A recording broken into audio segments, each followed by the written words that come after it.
mensonge à son frère.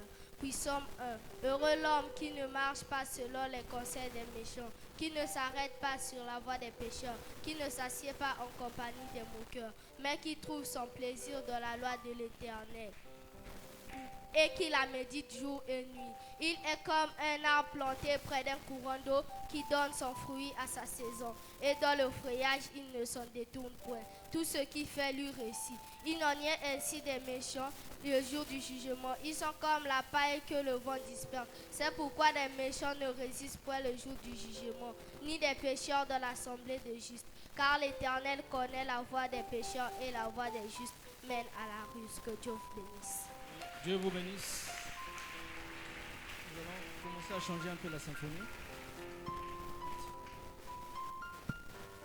On va parler sur les 7 démons que Jésus avait chassés dans Marie de Magdala.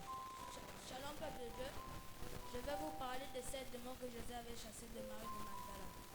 Il y avait l'orgueil, la vantardise, l'impureté, la dépravation, la vulgarité, les jalousies et les disputes. La référence, question et réponse sur la Genèse, page 11, paragraphe 63, c'est au écran.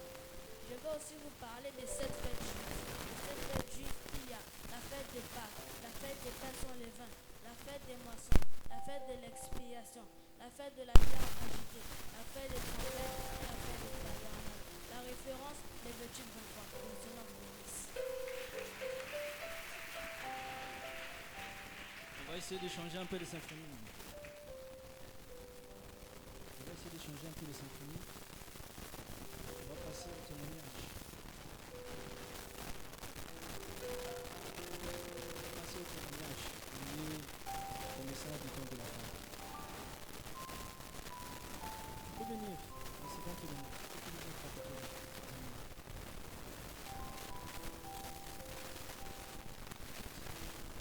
Shalom peuple de Dieu, je vais vous parler de quelques histoires racontées dans le message par Frère Branham.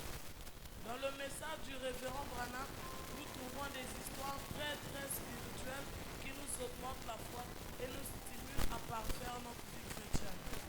Lisons avant de commencer dans la brochure de la prêché le 5 mois 1957 à Félix en Arizona, paragraphe 48.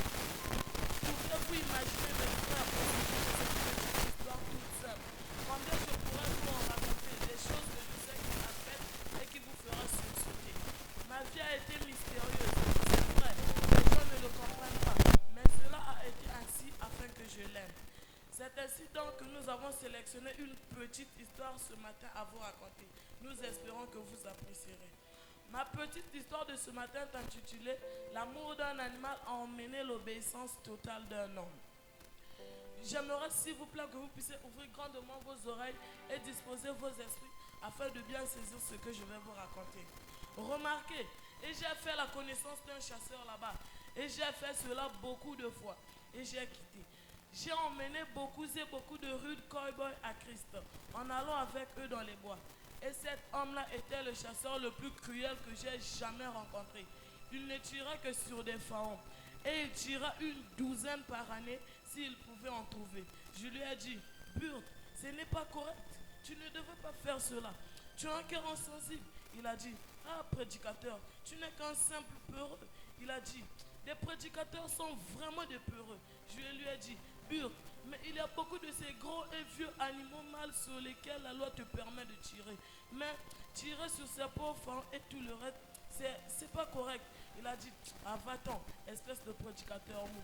Et il s'était fait un pauvre petit sifflet ou un pipeau dont il imitait parfaitement le cri d'un pharaon. Un jour donc que j'étais avec lui dans les montagnes, il s'était assis sur une touffe d'herbe. Je me suis approché vers lui pour lui parler du Seigneur Jésus. Et il voulait simplement se donner des airs juste pour me montrer qu'il allait quand même le faire, comme le font beaucoup d'autres pentecôtistes. C'est comme ça que vous avez des problèmes avec Dieu. Juste à ce moment, il s'assit et fit sortir ce pipeau. Et laissa s'échapper le cri le plus triste, comme d'un petit enfant qui pleure. J'étais assis juste de l'autre côté du buisson. Et à ma grande surprise, une jolie biche sortit juste de l'autre côté. Oh, c'était un bel animal. Ses oreilles étaient dressées, son nez en train de fleurer. Elle entendait le cri d'un petit. Elle s'avança de quelques pas. je vis le chasseur lever le fusil, puis décliquer sur le corps pour tirer. J'ai dit, oh Dieu, ne le laisse pas faire cela. L'homme souleva le fusil pour viser, mais ses mains étaient en haut. La biche entendait le cri du petit. Elle regarda de l'autre côté et vit le chasseur. Alors qu'elle voyait le fusil qui était braqué sur son cœur. Cela a-t-il fait peur à la biche? Non. Elle a entendu le cri du petit. Mais pour elle, le cri du petit signifiait plus que le fusil qui était braqué sur son cœur. Elle s'avança. L'attention attirée par le cri du petit. J'observais le chasseur. J'ai vu ses mains trembler, ses épaules trembler. Il laissa le fusil, il jeta le fusil, vint vers moi en courant et m'entourant de ses bras et dit, oh frère Branham, je ne peux plus supporter cela. Frère, nous avons besoin des vaillants soldats de la croix, des véritables héros qui feront face pour Dieu et de rester fermes. Vous les pentecôtistes, vous devrez être cet exemple. Il s'était agenouillé là, tremblant, secoué, et il a dit, as-tu vu comment cette biche me regardait, frère Branham? J'ai dit, oh oui. Il a dit, il n'avait pas peur de la mort. J'ai dit, oui, l'amour dont il avait pour le petit pharaon dont tu imitais, lui a obligé à affronter la mort. Je lui ai dit, Burk, un homme vint du ciel. Un homme vint du ciel. Il avait entendu le cri d'un peuple mourant. Et il n'avait pas peur d'affronter la mort. Et il était mort, Burk, pour toi. Et il s'était agenouillé là, les mains en l'air, en train de prier, jusqu'à ce que l'esprit du Saint-Esprit était descendu sur lui. Voyez-vous, il était changé en un loup cruel d'un agneau rempli du Saint-Esprit. Vous voyez, seul l'amour d'un simple animal a emmené l'obéissance totale de cet homme.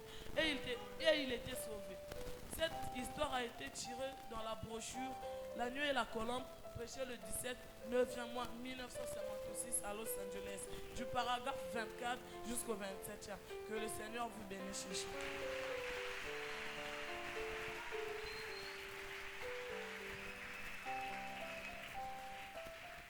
Que le Seigneur vous bénisse.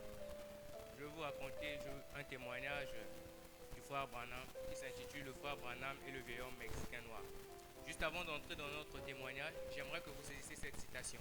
Dans Apocalypse, livre des symboles, prêché le 17 juin 1956 à Jeffersonville, Indiana, USA, au paragraphe 35. Je vais vous confier un petit secret. Le Seigneur m'a béni grandement et je lui rends gloire pour la prière pour les malades. Et j'ai observé cela pendant ces années et j'ai découvert que cela est la vérité absolue. Je ne peux jamais avoir du succès dans mes prières tant que je n'entre pas dans une réelle communion avec la personne pour laquelle je prie. Vous devez arriver à pénétrer et à ressentir la condition de cette personne. Dans l'amour divin, prêché le 5 mars 1957 à Phoenix, Arizona. C'est juste, oh c'était Dieu, vous voyez. Mais avant que cela n'arrive, j'avais l'amour. J'ai eu quelques-unes de mes meilleures réunions avec les Mexicains et je me souviens spécialement d'un certain service à Mexico. Il pleuvait au dehors, mais l'intérieur était rempli de cœurs affamés et nécessiteux dans la ligne de prière. Il vint un pauvre vieux Mexicain poussiéreux. Ses cheveux étaient gris et les rides profondes dans son visage barbu. Il était pieds nus et ses pantalons étaient en loques de haut en bas. Et son veston était usé. Et par-dessus tout, il était aveugle. Quand je vis ce pauvre vieil homme venir à moi, je pensais qu'il devait avoir environ l'âge de mon papa si celui-ci avait été encore en vie. J'ai pensé combien cruel avait été son destin. L'homme n'avait probablement même pas eu un bon repas décent depuis bien longtemps.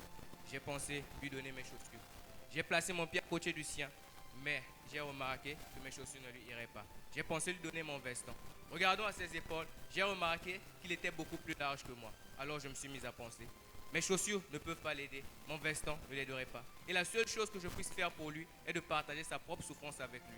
C'est la manière de le faire. Traitez juste chaque chose bien et vous verrez le résultat. Soyez juste gentil avec un animal et vous le gagnerez. Combien plus vous devez être bienveillant, vous manifestant l'un à l'autre l'amour fraternel. Alors que je me tenais là et que je le regardais, je vis ses vieilles mains ridées essayer de sortir de sa poche son petit chapelet de prière. Je dis frère, ce n'est pas nécessaire, mettez-le de côté. Et l'interprète le lui dit en lui parlant. Je ressentis combien méchant était le diable. Cet homme avait probablement élevé une bande de petits gamins. Ou peut-être avait-il travaillé pour quelques pesos et n'avait-il pas mangé plus que de reste jeté par des touristes. Je ressentais comme si mon cœur se brisait en pensant que le diable avait fait trébucher dans de noires ténèbres. Je ne pouvais pas l'aider, mais j'ai étreint ce vieux homme ridé sur ma poitrine. Il ne pouvait comprendre un mot de ce que je disais. Mais j'ai prié. Père Céleste, sois miséricordieux. Vraiment, le diable a maltraité, il a fait cela. Mais c'est un homme pour qui tu es mort. Pendant que je priais, je l'ai entendu crier « Gloria a Dios !» et ses yeux étaient ouverts. Il courait d'un bout à l'autre de l'estrade, criant et louant Dieu. Qu'était-ce? C'était l'amour, la compassion. Oui, l'amour divin de Dieu. Cette histoire a été tirée de la brochure L'amour divin, prêchée le 5 mars 1957 à Phoenix, Arizona, du paragraphe 25 au paragraphe 27. Que Dieu vous bénisse. On va parler sur la responsabilité des parents. Suivez ceci très attentivement, c'est très capital. Shalom l'Église. Voici notre poème institué sur l'influence d'une vraie mère. Et notre sujet ce matin est la responsabilité des parents chrétiens vis-à-vis de leurs enfants. Vous voyez, un enfant écoute sa mère, il y a une petite touche spéciale à propos de cette mère qui fait qu'un enfant l'écoutera. Quand il est blessé, il ira vers sa mère pour la consolation avant d'aller vers le Père, parce qu'elle a été avec lui en toute prenue. Vous le savez, il y a un don que Dieu donne à une mère afin d'être de cette manière-là. Je vais dire une vraie mère. Maintenant, je crois que les mères sont honorables et pieuses. Oh ma chère soeur, que peut faire une bonne mère quand même elle a un bébé qui se nourrit de ma main et qui pleurniche? Oh, elle doit l'amener à l'église. Hein?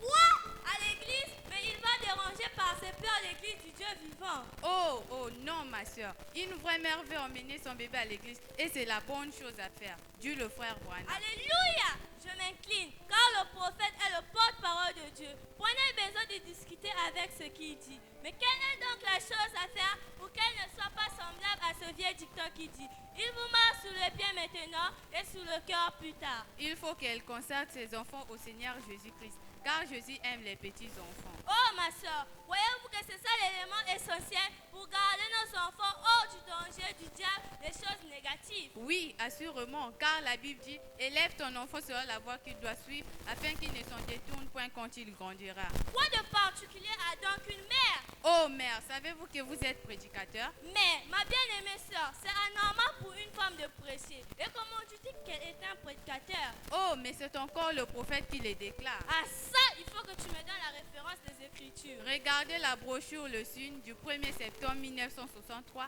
prêchée à Jeffersonville, Indiana, USA. Toute mère est un prédicateur. Voici son assemblée. Vous voyez, elle doit élever ses petits correctement, tandis que papa travaille. Et vous avez une responsabilité. Que Dieu vous bénisse tous deux. Vous avez une belle petite famille. Ah bon, ma soeur, si je comprends bien, donc son assemblée et son foyer est dans l'église locale. Oui, tu as dit la chose juste. Mais pourquoi toute cette responsabilité à la mère alors qu'elle est la créature la plus faible par rapport à papa? Oui, cette responsabilité la convient bien, car la mère est celle qui est la première avec l'enfant. Elle a une grande responsabilité de ce que l'enfant sera.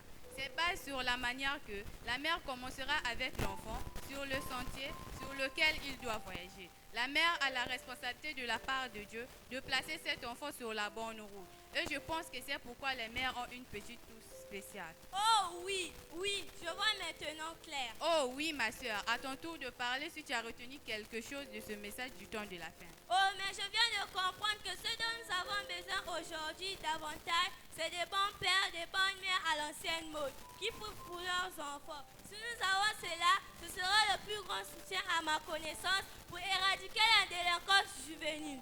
Et ensuite, toute véritable mère, bonne et loyale, prendra ses enfants au lieu de les laisser regarder les films, les danses, et les mettra sous ses genoux et leur parlera au sujet du Seigneur Jésus-Christ. Très bien, ma soeur, je vois que tu as vraiment compris, car tu as même devancé ma pensée. Pour venir à bout de notre étude, il faut savoir, vos parents, que votre attitude à l'égard de Christ fera une grande impression sur ce que seront vos enfants.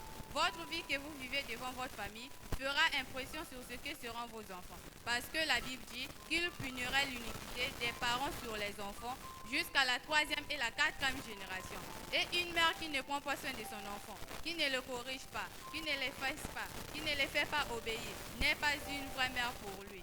C'est vrai. Même ma mère pense que je t'accuse. Non. Au contraire, ton corps t'est donné comme dépôt sacré. D'ailleurs, parce qu'aucune chienne, aucune femelle d'oiseau, aucun autre animal, aucune autre créature n'est ainsi. Non, tu es la seule. Voilà la raison pour laquelle tu disposes d'un dépôt si sacré. C'est que la vie passe par toi pour venir sur la terre. D'ailleurs, tu disposes 3 éléments sacrés. La virginité sacrée, la féminité sacrée, puis la maternité sacrée. Tout cela t'a été donné pour honorer ton mari, mais aussi ton Dieu. N'oublie pas, mère, tu es considérée comme la 5e évangile. Même si le temps nous manque ce matin de parler des fruits qu'avait produit ce 5e évangile de jadis. Mais regardez quand même à la mère de Samson, à la mère de Wesley, à la mère de Moïse et bien d'autres. Élevez les enfants selon le Seigneur, c'est ça le véritable esprit de la maternité. Que Dieu vous bénisse richement.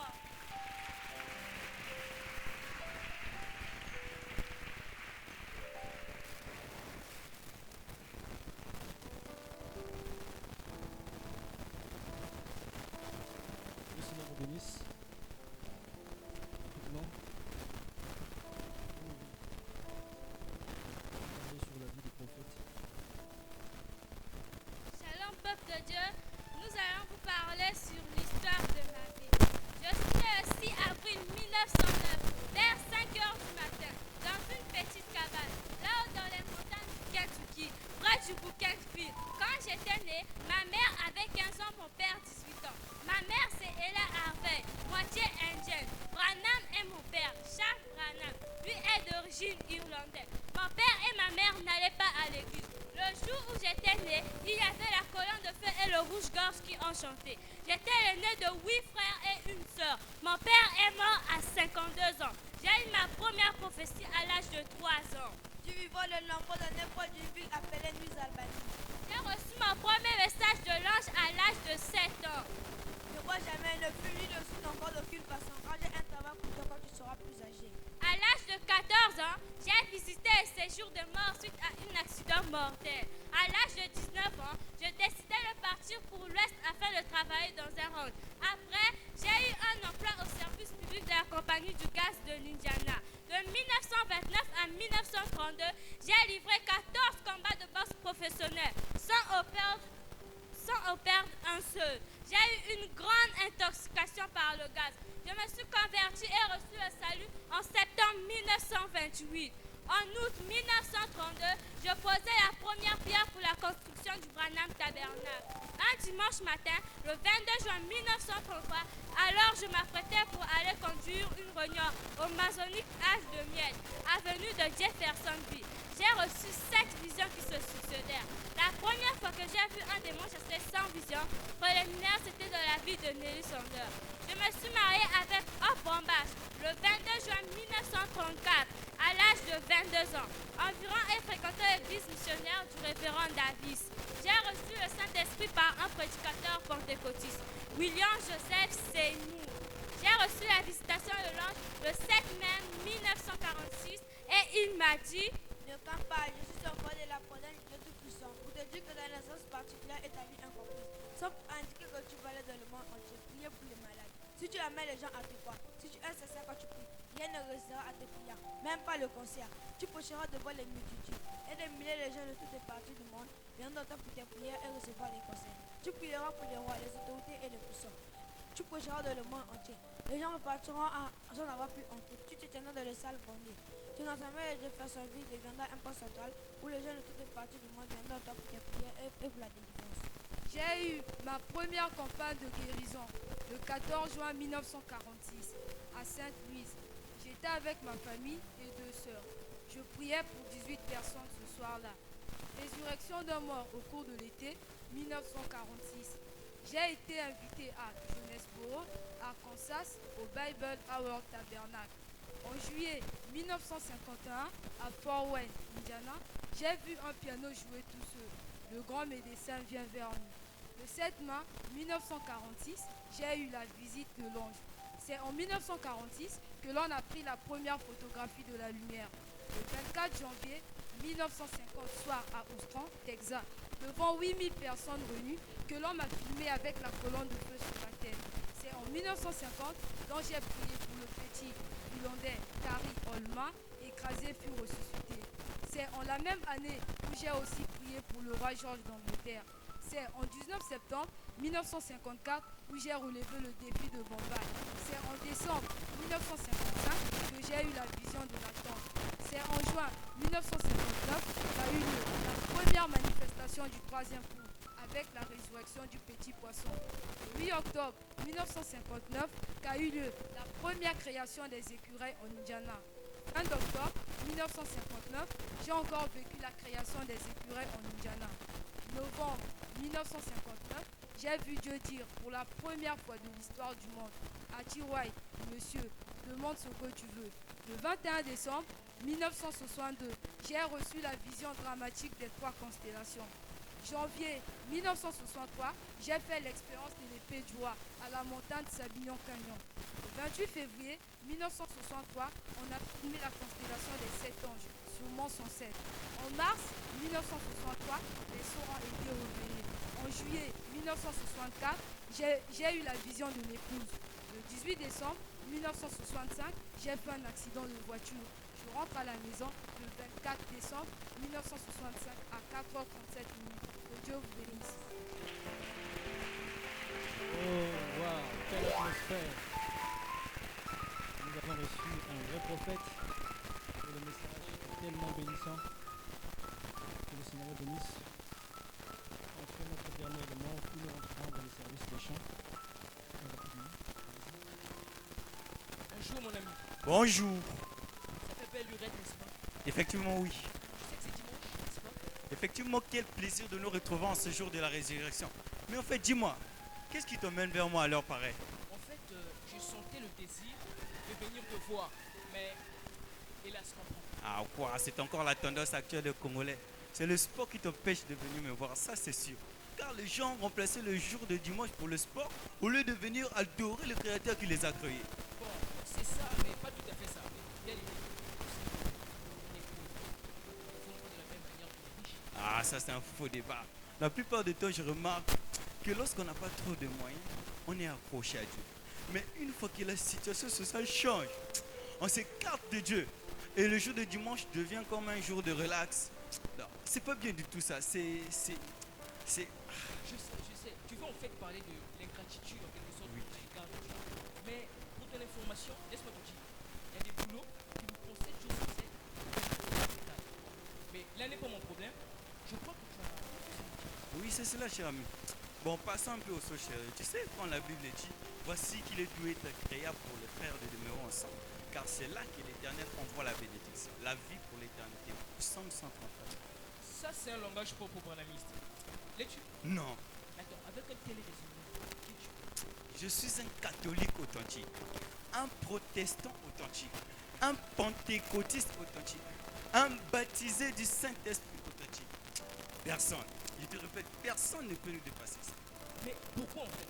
C'est pour ça que vous êtes indifférent même au jour de Noël. Mais c'est simple, car nous vivons Christ en nous, l'espérance de la gloire. C'est ça le vrai Noël. Et la naissance de Jésus-Christ à Bethléem, vous êtes chrétien?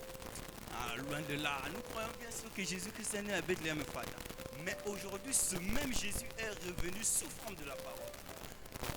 Ah, calme-toi, calme-toi. Je crois que tu veux parler, calme-toi. C'est le message de toi de la paix. Crois-tu? Très bien, évolue. Maintenant, la parole de Dieu, qui est Jésus-Christ, doit naître dans le cœur du croyant. Le baptême du Saint-Esprit vient vivifier cette parole et alors tu es scellé pour l'éternité. Tu deviens une nouvelle créature en Jésus-Christ. Voici la véritable Noël aujourd'hui. Mais dis-moi mon bien-aimé, dans le C'est faux. Dieu a beaucoup de fonctions. Nous citons notre justice, je suis roi de Salem, Alpha Omega, Sauveur, Melchizedek, Père du Saint-Esprit, Soleil de la justice, étoile brillante du matin, Éléu, Jéhovah. Pour ne citer que cela. Mais Dieu n'a qu'un seul nom humain et ce nom c'est Jésus. Mais il y a beaucoup de Jésus dans le monde. Cela ne se dit pas. Ah, frère, il y a des millions et des millions de Jésus dans le monde, nous le savons. Mais il y en avait même avant même Jésus qui est notre sauveur. Mais nous savons une chose, il n'y a que seul entre eux qui soit né dans Christ, c'est le Seigneur Jésus-Christ. Mais quelle est la différence entre lui et moi? Car ils sont tous en Bon, la différence là-bas est que, premièrement, Jésus c'est le créateur de toutes choses. Et nous sommes ses créatures. Deuxièmement, sa naissance était virginale. Mais il n'y a pas eu de vie intime entre Dieu et Marie. Dieu lui-même forma les deux germes, le fait la cellule. Jésus avait le seul. Il a quitté la théophanie et il est venu dans la chair. Voilà pourquoi il ne pouvait pas commettre le péché.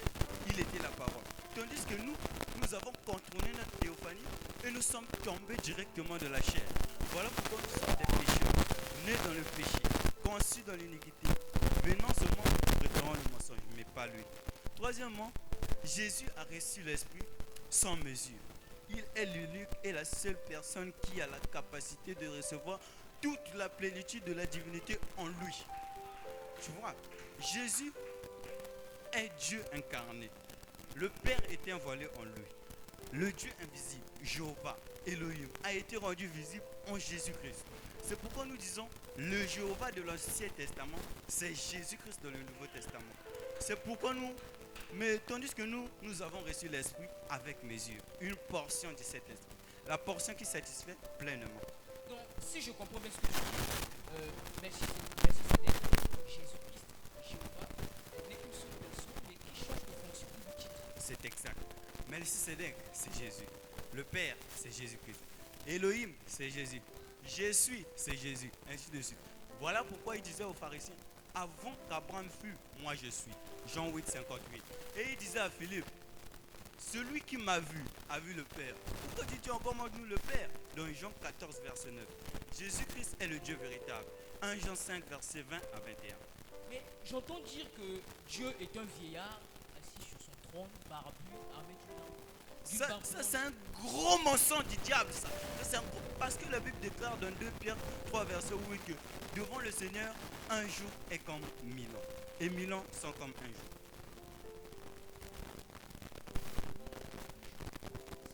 Tu me rappelles? 1000 ans comme un jour, explique-moi. Attends, moi je t'ai dit que devant le Seigneur, 1000 ans sont comme un jour. Et un jour sont comme 1000 ans.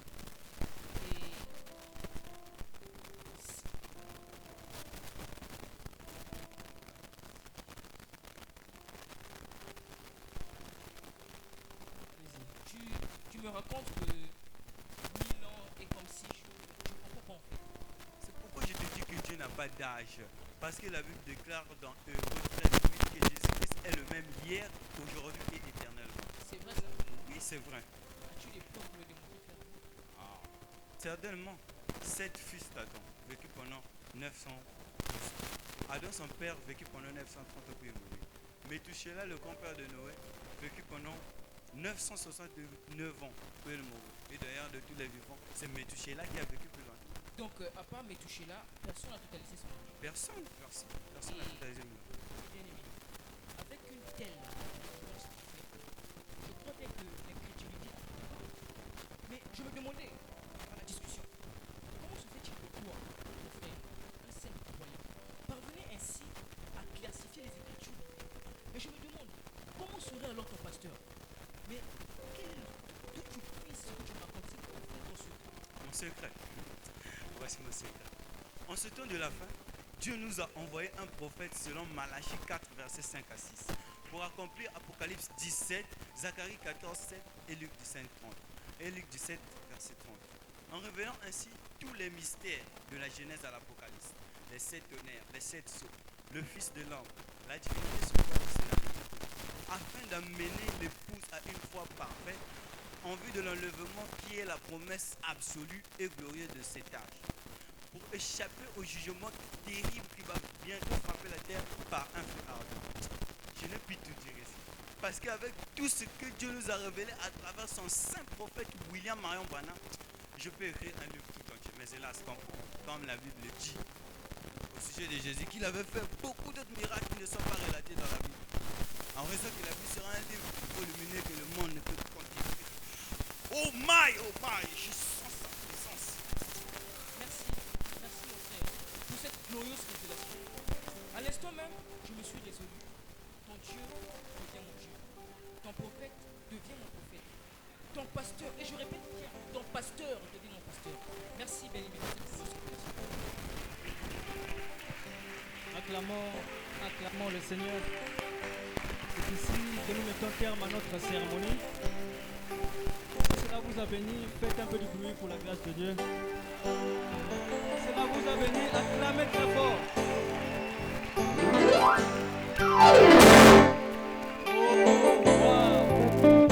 N'est-ce pas merveilleux? Nous allons chanter un cantique d'ensemble, puis quoi nous allons terminer. Allez-y, la section A de Frère Archer.